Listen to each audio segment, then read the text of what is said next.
Hi, y'all. Let's talk about the Jeff Davis 8. Let me give you a little backstory on Jennings, Louisiana. It is said to be riddled with corruption and collusion. Some even call it the devil's playground. And I have to say, I agree. In 1992, Ricky Edwards became sheriff. The former sheriff had been asked to step down due to federal indictment of missing funds and prison labor. Once in office, Ricky Edwards introduces drug interdiction and random searches along the I-10 corridor. The I-10 corridor is known to be a drug hub between Houston, Texas, and New Orleans. Most dealers used to make their traffickers go around Jennings, but in 1992, that stopped. It's been said that the drug interdiction and random searches along I-10 corridor was successful to Jennings, Louisiana, but local residents there say as soon as it was picked up off the streets, it was put back on the streets by local law enforcement in exchange for cash, information, sex, and money. In the Jeff Davis 8, you will realize this is like a big spider web, weaving all these victims, survivors, pimps, drug dealers, crooked cops, all in the same web. Some say this nightmare started in 2005. My personal opinion is it started in 2002 and maybe all the way back to 1989. In 2002, female inmates started filing complaints on officers in Jennings, Louisiana area.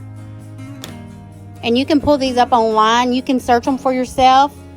There is at least one victim's name from Jeff Davis 8, and the rest are initials.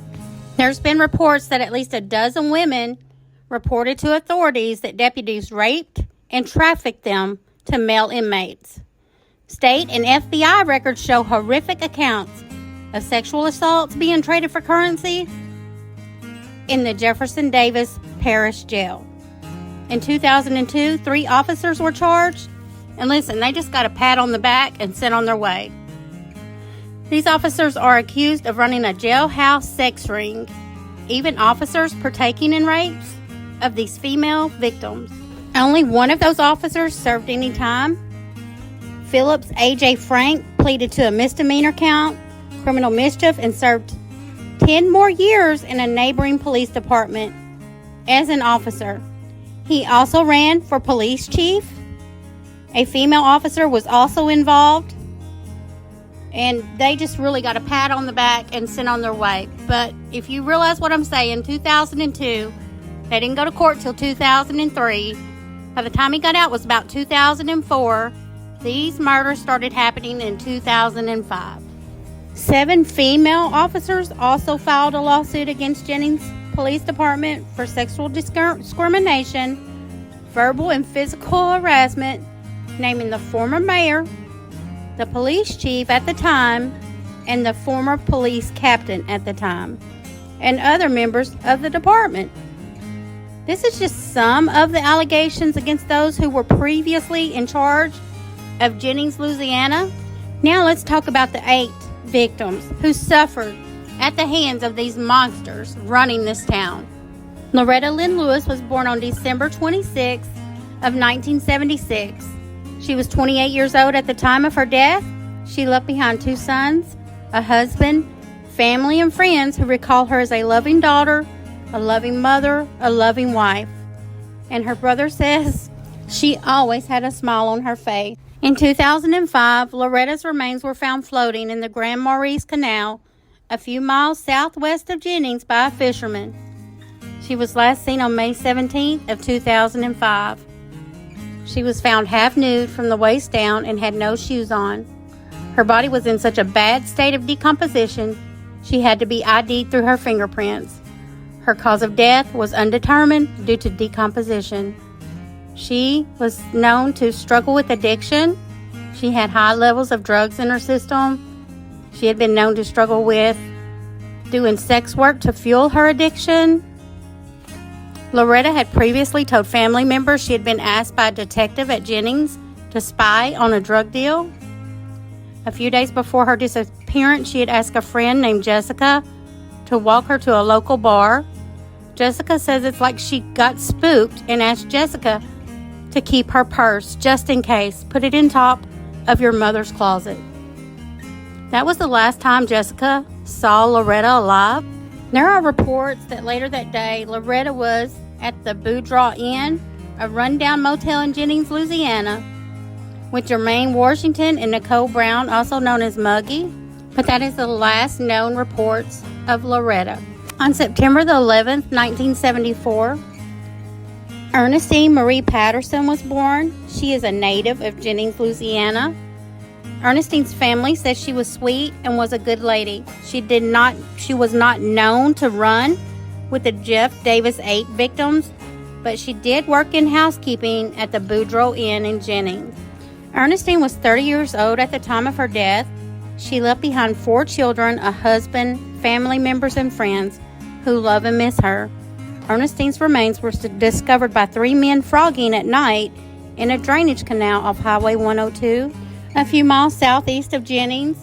It is said Ernestine's face was unrecognizable and took authorities 2 months to positively ID Ernestine's remains. High levels of drugs and alcohol were found in her system. Even with that being said about decomposition, they ruled her death a homicide, and I want you to remember that. After 2 months, she still had a cause of death.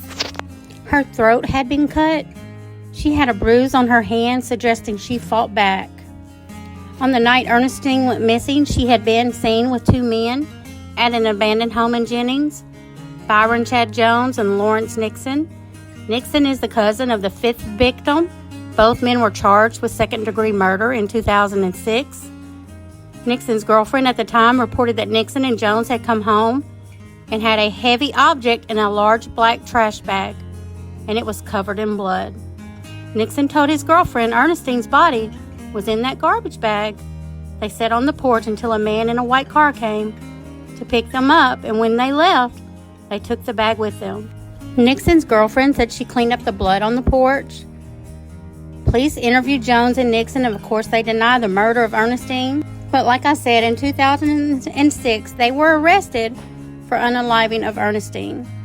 But the porch was not tested for blood for 15 to 16 months, so no blood was found. So with no physical evidence, the charges were dropped. I guess even with eyewitnesses, actually 3 eyewitnesses, give statements about Jones and Nixon, and they still had the charges dropped. Nixon went on to have a long criminal career. March 15th of 2006, Tracy Chazon called authorities to report her friend missing, Kristen Elizabeth Lopez. Tracy is the cousin of the first victim, Loretta Lewis. Kristen Lopez was 21 years old.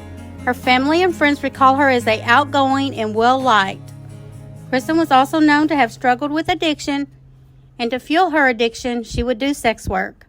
She was known to work out at the Boudreaux Inn, and 3 days later, March 18th, 2007, she was found completely nude at Petit Jean Canal, was last seen with Frankie Richard, and on May 2007, Frankie Richard and his niece Hannah Connor were arrested in connection to Christine's murder.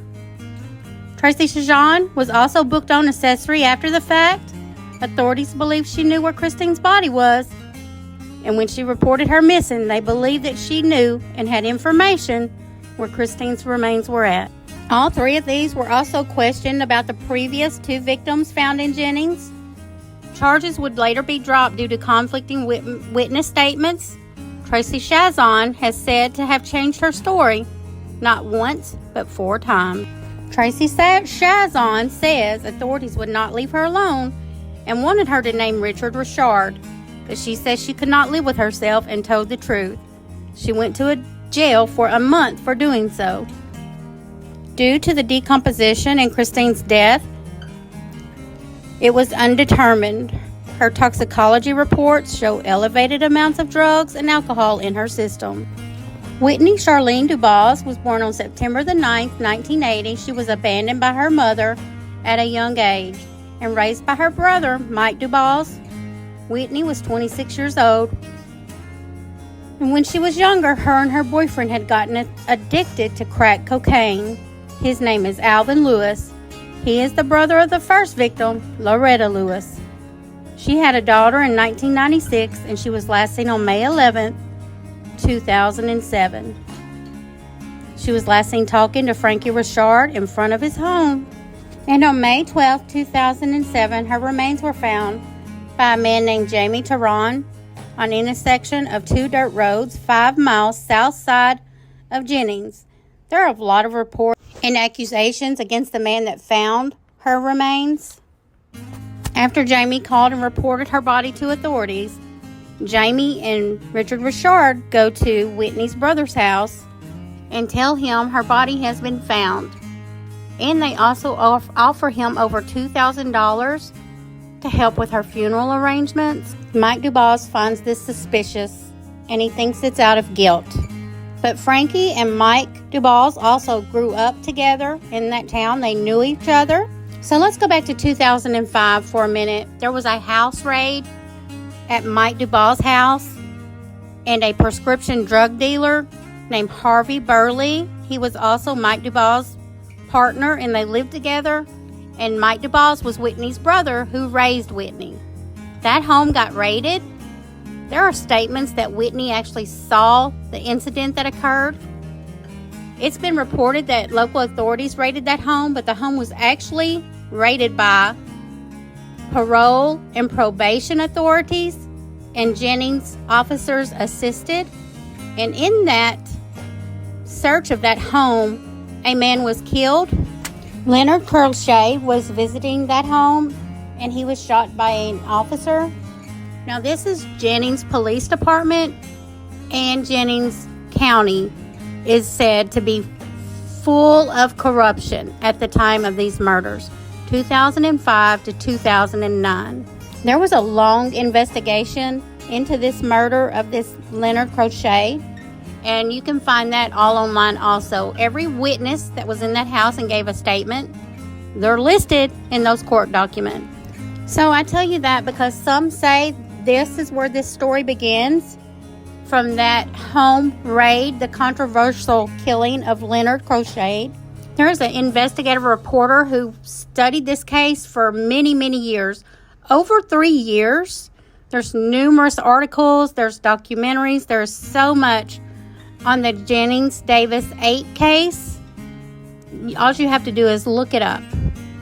But like I said, I feel like this started in 2002. Let's go back to Whitney. There was no missing persons report on Whitney at the time, so she was ID'd through her fingerprints on record. And there was no cause of death due to her decomposition. Toxicology reports show high levels of drugs and alcohol. She also suffered from addiction, and she also would do sex work to fuel her addiction. Mike DuBois, Whitney's brother, has went on to fight for justice for his sister and the other victims of Jennings 8. On May 28th of 2008, LaKoya Chantel Brown, also known as Muggy, walked out of her grandma's home. She was later found by a local police officer at 2 a.m. down a dirt road that led to the police shooting range. Her family says she was found in a red rug and that they had poured bleach on her to try and cover up any DNA that may have been left behind. Muggy was also known to struggle with addiction. She would also do sex work to fuel her addiction. Muggy was also reported as being in the room at the Boudreaux Inn when Loretta Lewis was unalived by Jermaine Washington. And let me just add, there's no photos of Jermaine Washington anywhere, and he's never ever mentioned again, maybe one more time. I find that really suspicious. But anyways, Jermaine was Muggy's boyfriend at the time. Nicole Gilroy. There are accounts that these women witnessed the first victim's murder. There are allegations that Jermaine Washington suffocated Loretta with a pillowcase and dumped her body in the canal. He has never been charged for any of these murders. Muggy is also tied to Ernestine's death by her cousin, Nixon, but she never told authorities that, but it's been said that she witnessed the murder, allegedly. And there is even another crime Muggy is attached to with her cousin Nixon. Y'all remember him, right? He supposedly killed Ernestine. There are a couple of bad reports on Muggy that make me really question what kind of person she is, but she's not here to defend herself. So she left behind a son and family members who love her, and we're going to leave it at that. But the young lady who suffered at Muggy's hands and Nixon's hands, her father is a private investigator, and after she was preyed upon, we'll call it that, her father started investigating into the Jeff Davis 8 case. Her mother is one of the 7 police officers involved in suing the police chief of Jennings for sexual allegations, but no one was ever charged with those that altered innocent people's lives forever. Muggy's family is also seeking answers and justice in her name. Her son has had to grow up without his mother, and he says he finds peace in going to a fishing spot on the road where Muggy's remains were found. He said he feels her presence there. There are also reports Muggy was working as an informant for the officer that found her remains to help solve the Jennings 8 case. Before Muggy's remains were found that day, she had been accused of stealing $3,000 from Irving Edwards. It has been stated that he was looking for her on the day she was unalived. She had purchased a bus ticket to Washington, D.C., and was being driven there by Ricardo Williams and Tracy Chazon, who was also allegedly in the vehicle. It was said Muggy and Williams got into a fight and he slit her throat. He called Irving Edwards and her body was dumped. Hunters later noticed a foul smell and reported it to authorities. On September the 11th of 2008, Muggy's remains were found. It had been 5 months. Her body was badly decomposed, almost skeletal remains. But here's what I want to say. She was missing the longest, and her cause of death was determined, but all other victims' deaths are undetermined, besides the only 2 black ladies of the Jeff Davis 8. And they are the only 2 who had their throats cut. So I'm not buying all these others' undetermined cause of deaths. And why was these 2 ladies the only 2 with their throats cut? Listen, I believe these are all separate incidents, all done by different people. I find it very suspicious that these 2 ladies are the only ones who had their throats cut. To me, that is really, really weird. A man named Russell Carrier called the district attorney's office to report he saw 3 men walking out of the woods where Muggy's remains were found. He gave all 3 of the men's names, and on October of 2010, Russell Carrier was ran over by the only train in town. Authorities ruled it as a suicide. His family calls that BS. He was not depressed or suicidal. His family believes he was murdered for reporting the 3 men walking out of the woods, and I have to say, I agree with his family. In 2007, a officer named Jesse Ewing had an interview with 2 women that were inmates in Louisiana. It's recorded. These women state Ann Connor told them she was with her uncle Frankie Richard when he unalived Kristen Lopez. They say he put her body in a pickup truck. The truck was later sold to a police officer named Warren Gary. These 2 witnesses also state Connor was with Frankie when he drowned Whitney DuBois. Ewing was able to validate some of these statements, like the truck that Christine Lopez had been riding in before her disappearance. The truck was bought from Connie Siller, March 29th of 2007. After Lopez's murder, Siller also has ties to drugs and sex work, and she had dropped her off with Richard Richard at the motel on the day she went missing. Warren Gary had brought the truck for a little over $8,000 and sold the truck 3 weeks later for about $15,500. The recorded interview was given to the private investigator who was working on the Jeff Davis 8 murders, who turned it over to the FBI. And Ewing was later fired for sexual misconduct. One of the women who gave those statements says he touched her inappropriately. And then, guess what? Warren Gary was then put in charge of the evidence room. The cop who bought the truck that could have evidence in it and then sold it Crystal Shea Bennett Zeno had not been living in Jennings very long. She was 24 years old, and she had been staying with 17-year-old Brittany Gary, and when she did not stay there, she would stay at Frankie Richard's home. She was last seen on August the 8th, 29th of 2008, and her remains were found on September the 11th of 2008 near an irrigation canal a few miles from Jennings. She left behind a husband, a daughter, family members who love and miss her. Shay's parents say she was diagnosed with bipolar at the age of 12, and she started using drugs to cope with her illness. She was found by hunters on LeCoeur Road, Levy, off of Louisiana Highway 1126, a few miles southeast of Jennings. She was also in an advanced state of decomposition and would not be ID'd for 2 months. The manner of her death, murder, but the cause of her death, undetermined. On November the 2nd, 2008, 17-year-old Brittany Ann Gary was headed to the local dollar store to purchase minutes for her phone. There's actual video footage of her at the store, and you can see her look towards the door like something was wrong, like something scared her. She did call someone for a ride, but he told her no. He was busy. Brittany never arrived back home. The next evening, her mom reports her missing to local police, but they don't take it serious and consider Brittany a runaway. Brittany is connected to 3 of the Jeff Davis 8.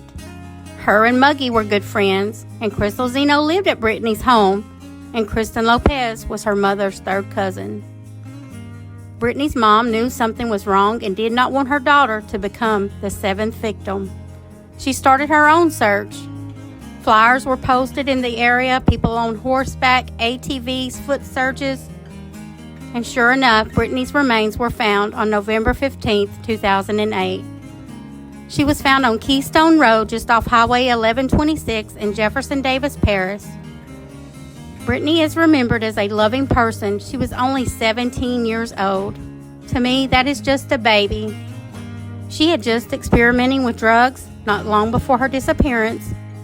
Brittany left behind siblings, parents, and a mother who is fighting like hell for justice for her daughter. December 18, 2008, the sheriff at the time, Ricky Edwards, announces the task force of 8 separate agencies, local, state, and federal, were put in place to solve the murders of the Jeff Davis 8.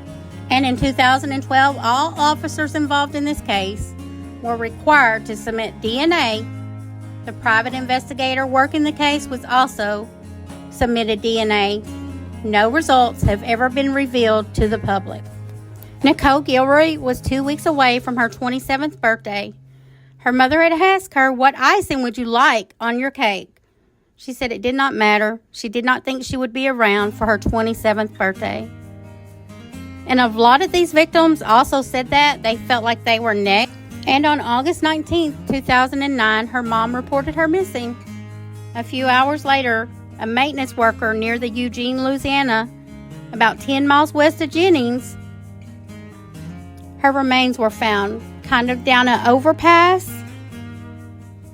She would be the Jeff Davis 8th victim along I-10. Nicole had a lifestyle similar to all other victims, only she was found in Acadia. Authorities give public tips and clues to look for individuals they may know who exhibit signs like paying close attention to police investigations, media coverage, and even private discussions. The offender is likely to have increased nervousness in times immediately after the murders. They say the offender might have increased his illegal drug and or alcohol use, and after immediately discovering of bodies, might have left the area temporarily, might have been absent from work, canceled appointments or social engagement. He might also have changed his mode of transportation.